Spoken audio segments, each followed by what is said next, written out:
Comment je suis passé de chômeur en France à millionnaire au Canada? Voici mon incroyable histoire. Tout a commencé à Rouen, au nord de la France, où j'ai fait mes études en alternance. J'ai fait un BTS en vente et une licence en marketing. Au moment où je voulais faire mon master sur 2 ans, j'ai été heurté à un mur. Car en effet, j'avais plus de 26 ans. Et à cette époque-là, du moins en France, vous êtes garanti de ne plus trouver de patron. Or, ceci était indispensable pour poursuivre mon master en alternance. D'ailleurs, je parle de ce sujet plus en profondeur dans le lien qui apparaît juste ici qui s'appelle « J'ai dû quitter la France ». Bref, après mes études, c'est simple, je ne trouvais pas de boulot, du nord jusqu'au sud, du CDI jusqu'à l'intérim. Mon but à la base, comme m'avaient recommandé de très bons professeurs, c'était d'obtenir mon master pour avoir le maximum de l'échelle salariale, ne manquer de rien et ainsi me mettre à l'abri. Mais là, clairement, ce n'était plus possible. Après plus de 6 mois de chômage, j'étais en perte totale de confiance et là, grosse remise en question. Faites-moi savoir dans les commentaires si vous vous êtes déjà retrouvé dans cette situation. Après quelques entretiens avec Pôle emploi, on m'a suggéré de postuler à l'étranger. Je me suis dit, c'est pas une mauvaise idée. En 1, je prends une expérience professionnelle. En 2, j'ajoute l'anglais comme corde à mon arc. Et en 3, cela me donnerait une expérience humaine. Après cet échec cuisant de ces années d'études faites pour rien, j'en avais vraiment besoin. Une année sabbatique, c'était pas trop. Donc, le but à la base, c'était de faire une année à l'étranger et revenir en France avec ses qualités. Mais suivez un petit peu. Donc, sur le site de Pôle emploi international, pour ceux qui veulent savoir comment j'ai fait pour partir à l'étranger, j'ai postulé au Canada et en Australie. J'ai postulé dans des boulots de vente et marketing. C'est le Canada qui a répondu en premier. J'avais trouvé un boulot de vente à Montréal. Retenez bien, j'étais toujours au chômage en France. Même quand j'ai payé mon billet pour aller au Canada, à Montréal, c'était grâce à l'argent de l'assurance chômage. Attention, je tiens à préciser que c'est pas une infraction. Le Pôle emploi savent que vous devez déménager dans la France ou à l'étranger pour trouver du boulot, donc c'était autorisé, j'espère. Non, vous inquiétez pas, c'était légal. En arrivant au Canada, dès le début, je voulais faire les choses en grand. J'avais un objectif court, moyen et long terme. Quitte à quitter sa famille et ses amis, autant mieux faire les choses bien. Et j'avais que 18 mois pour le faire selon mon contrat que j'avais obtenu. J'avais obtenu un poste dans le domaine de la vente. Je travaillais dans un centre d'appel où je vendais des solutions informatiques. À l'époque, quand je suis arrivé à Montréal, je gagnais 12 $ de l'heure. Bon. Je ne vous cache pas que même si j'avais des grandes ambitions, j'étais nul. Je ne sais pas s'il y a eu plus nul que moi dans ce domaine. Bref, vous allez voir que mon manque de performance dans mon passé de travailleur n'a pas influencé mon futur d'investisseur. Donc pour vous rappeler, à Montréal, j'étais arrivé avec un contrat de 18 mois. C'était un contrat fermé qui s'appelle jeune professionnel. Ce contrat-là m'autorisait à travailler que pour un seul employeur, c'est-à-dire que si je me faisais renvoyer, j'étais obligé de rentrer en France. En effet, j'aurais été dans un statut illégal. Et ici, au Canada, ils ne rigolent pas avec ça. C'est une petite pression quand même, non? Qu'est-ce que vous en pensez? Cet épisode, j'en parle plus en profondeur dans le lien qui apparaît juste ici, qui s'appelle « Mon meilleur ennemi ». En effet, tout arrive pour une raison. Bref, à ce moment précis, j'avais encore ce choix de partir, revenir et cette flexibilité jusqu'à ce qu'un jour, ma conjointe m'annonce qu'elle était enceinte au retour d'un voyage de Niagara. Et c'est là que mon aventure a pris toute une autre tournure. J'ai entendu la musique de Jumanji dans ma tête. Et des fois, j'ai l'impression que ça recommence. Vous l'entendez aussi? Bref, pour vous remettre dans le décor, j'étais dans un pays étranger, hors de ma zone de confort. Ma femme m'annonce qu'elle est enceinte et vu que j'étais nul et que je ne remplissais pas mes objectifs, mon ancienne compagnie m'a mis un ultimatum. C'est-à-dire que j'avais un certain nombre de ventes à faire, auquel cas ils me renverraient et je devrais rentrer en France. Attention, malgré la dureté des événements de l'époque, je ne blâme personne si ce n'est que moi-même. Je suis le seul responsable de mes choix. Et malgré tout, là, je me suis dit, waouh! C'était pas mal le chômage en France finalement. Après une longue réflexion, on a réalisé qu'il était préférable pour nous de rester au Canada. En effet, en France, j'avais tout rendu. La voiture, l'appartement, la carte vitale, j'avais même plus d'affaires, plus rien.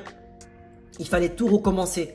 Or, au Canada, j'avais un appartement, j'avais un boulot, Non, on va dire la moitié d'un boulot. En tout cas, j'avais pas le stress de tout reconstruire à nouveau. Le temps maintenant jouait contre moi. Grâce à Dieu, malgré que mon ancienne compagnie m'avait fixé un ultimatum qui était très haut, j'ai atteint mes objectifs. Où que vous soyez, je vous passe le bonjour.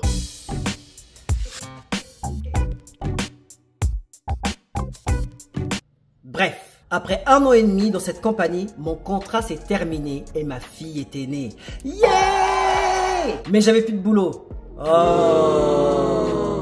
Et là, à la base, mon but c'était de faire 18 mois et rentrer en France. Mais j'ai pris la décision de rester. Pourquoi? En effet, j'ai vu les opportunités de travail, l'économie et la culture qu'offre le Canada. Donc, je me suis dit, autant mieux aller jusqu'au bout de cette aventure et rester ici. Et concrètement, je préfère élever ma fille ici. D'ailleurs, pour ceux à qui ça intéresse, faites-moi savoir dans les commentaires si vous voulez que je fasse une vidéo qui vous détaille les avantages d'avoir des enfants au Canada par rapport à les avoir en France. C'est le jour et la nuit, sans dénigrer la France bien sûr. Bref, au même moment où j'étais en train de finir mon contrat dans mon ancienne compagnie, il y a un ami qui a réussi à me faire entrer dans une entreprise dans le domaine du transport dans laquelle il travaillait. C'était non seulement la première fois que je travaillais dans une entreprise gouvernementale, mais aussi que j'avais un grand salaire. Le maximum que je gagnais dans cette entreprise, c'était 38 $ de l'heure. Au début, je me suis dit, c'est bon, ma vie est tracée. Et là, j'ai fait plusieurs constats qui m'inquiétaient. En effet, j'ai réalisé que quel que soit le salaire que tu fais, ça ne suffit pas à te mettre à l'abri. À un moment donné, j'avais réussi à acheter un appartement. Quand je sortais de l'appartement que j'avais acheté et que je marchais dans le quartier, je voyais des châteaux et des villas, littéralement. Et là, sans être jaloux ou envieux, mais forcé de constater, je me disais, quel est le diplôme qu'ils ont eu pour avoir ça?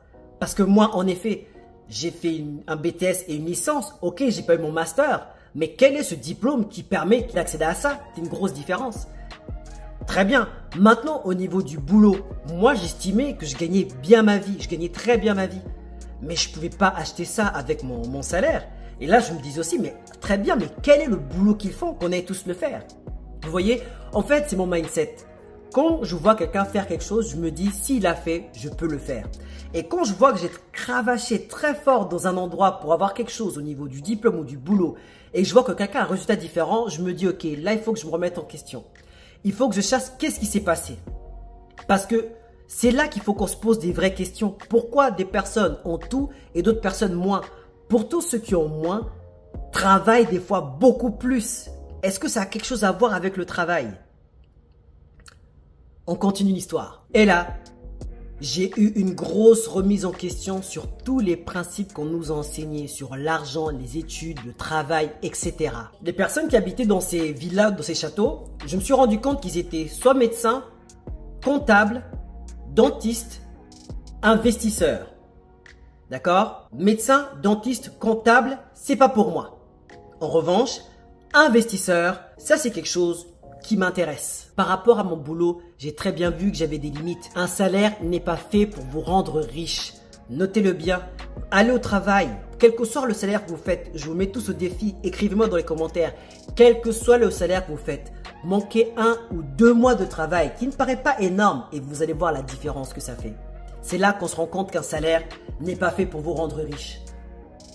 Ça n'a pas été fait pour ça. Si un jour ça s'arrête, tu sais que tu es en difficulté. Et ça, merci à la pandémie. Elle me l'a bien enseigné. D'un autre côté, pour finir, je me suis toujours dit que c'est assez étrange le fait de retraiter à 65 ans.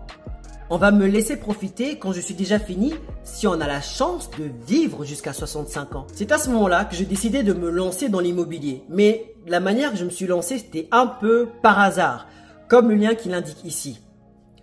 Quand j'explique comment que déménager a changé ma vie. En effet, le premier appartement que j'ai acheté, c'était pas un investissement.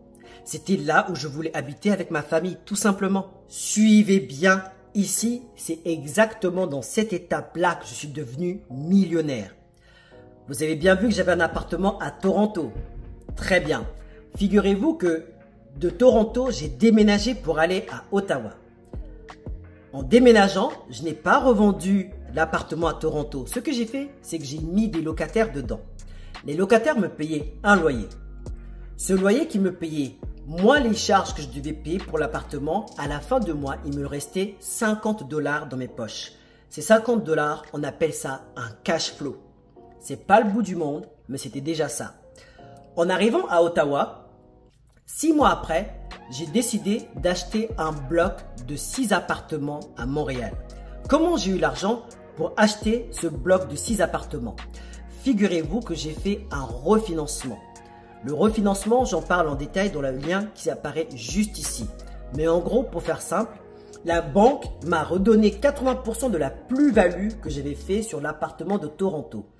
Admettons que j'avais acheté l'appartement à l'époque à 400 000 et que maintenant il coûte 500 000, la banque accepte de me redonner 80% de la plus-value que j'ai fait. Donc 80% de 100 000, c'est 80 000 $.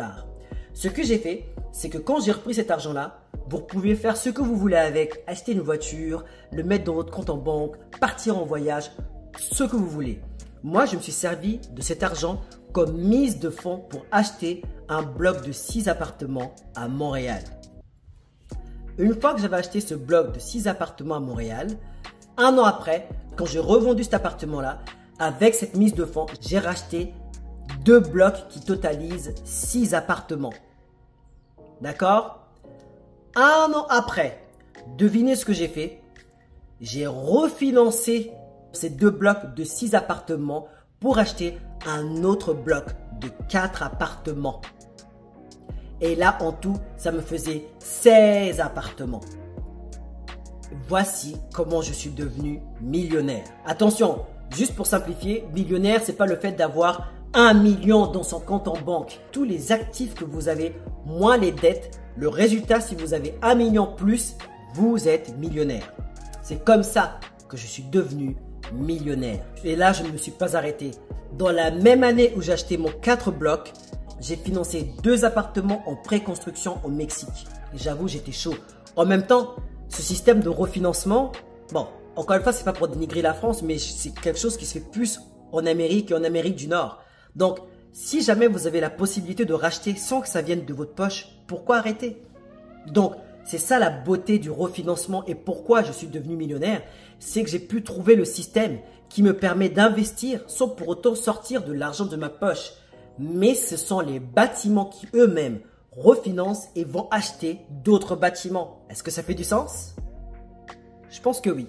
Si vous avez des questions, n'hésitez pas à me le faire savoir dans les commentaires. Ce qui est beau avec ce système, c'est qu'en réalité, je n'ai eu qu'acheter mon premier bien. Parce que le reste, ce sont les biens qui se sont financés tout seuls. Ça fait un effet cascade, effet boule de neige. Comment ne pas devenir millionnaire? Je vous le demande. C'est même difficile de ne pas devenir millionnaire. Croyez-moi. Je tiens à préciser que cette technique de refinancement est légale et ce n'est pas trop beau pour être vrai. Il y a beaucoup d'investisseurs, dont je fais partie, qui utilisent cette méthode ici au Canada. Malheureusement, j'ai cru comprendre que ça n'existe pas vraiment en France. Encore une fois, c'est pas pour dénigrer la France. Et voilà comment je suis passé de chômeur en France à millionnaire au Canada. La morale de cette histoire, c'est que rien n'est jamais perdu. Oui, j'étais chômeur en France, mais ce n'était pas mon identité pour toujours. Oui, je suis arrivé au Canada et j'étais en ultimatum dans une des précédentes compagnies dans lesquelles j'étais nul. Mais être nul dans une compagnie n'est pas mon identité pour toujours. Oui, au bout d'un moment, j'ai cru avoir un salaire qui était très haut dans une compagnie gouvernementale et j'ai cru que j'étais à l'abri, mais ce n'était pas le bout du monde. Et ce n'était pas mon identité pour toujours. Parce que j'ai refusé tout simplement la fatalité d'être chômeur. J'ai refusé tout simplement cette fatalité d'être à genoux dans une entreprise. J'ai refusé tout simplement le fait de se dire que certaines personnes ont des villas et des châteaux et que moi je transpire mais j'ai qu'un résultat minime. Il y a toujours de quoi s'en sortir, il y a toujours une voie, il y a toujours de l'espoir, on peut toujours aller plus haut. Il suffit juste de regarder ce qui se passe et de s'en inspirer. En parlant d'inspiration, si vous voulez savoir comment j'ai fait plus en détail ou vous voulez prendre rendez-vous avec moi, n'hésitez pas à me le faire savoir dans les commentaires, ça me ferait plaisir de vous en parler plus en détail et de vous l'expliquer. Voici comment je suis devenu millionnaire à mes 37 ans et j'ai retraité du boulot traditionnel. Attention, mon histoire n'est pas exceptionnelle. Je connais beaucoup d'investisseurs ici au Canada qui sont devenus millionnaires, qui étaient peut-être pauvres en France ou qui étaient juste des étudiants fauchés. Quel que soit le passé que tu as ne garantit pas ton futur. À chaque seconde, à chaque instant, tu as l'opportunité de changer le cours de ta vie. Le fait que j'ai retraité à 37 ans ou été millionnaire, n'est pas non plus extraordinaire. Combien de personnes je vois qui ont 17 ans, 20 ans, qui font déjà des millions par mois? Si je l'ai fait, vous pouvez le faire. Je vous garantis, les gens qui me connaissent et qui me reconnaissent aujourd'hui connaissent mon histoire. Et les personnes qui me voient, ils vont savoir que Julio, je n'étais pas né avec une qualité exceptionnelle, avec des muscles exceptionnels, avec un cerveau exceptionnel, avec des critères de la vie qui me garantissaient de dire que waouh, lui parce qu'il a ça, ah ben je sais qu'il va déchirer dans le futur. Absolument rien, peut-être même au contraire. Je vous raconterai ça peut-être dans une future vidéo. Rien, tout était contre moi. Mais pourtant, je n'ai accepté aucune réalité. Je construis ma propre réalité. Voici où est-ce que j'en suis aujourd'hui. Moi, je m'appelle Julio. Je suis maintenant retraité depuis l'âge de 37 ans du boulot traditionnel et je suis millionnaire au Canada. Mon but aujourd'hui, c'est faire des vidéos orientées motivation, mindset et investissement afin qu'un maximum de personnes comme moi, parties de rien, puissent atteindre l'indépendance financière. Si ce genre de vidéo t'intéresse, rends en service, like, abonne-toi et partage cette vidéo à toutes les personnes que tu connais qui veulent s'en sortir, qui sont au chômage et qui croient que tout est perdu. Voici mon histoire. Moi, sur ce, je vous laisse avec deux vidéos. Celle-là qui vous explique pourquoi j'ai quitté la France et celle-là qui vous explique mon quotidien d'investisseur au Canada. Allez-y, je vous attends de l'autre côté. À très bientôt.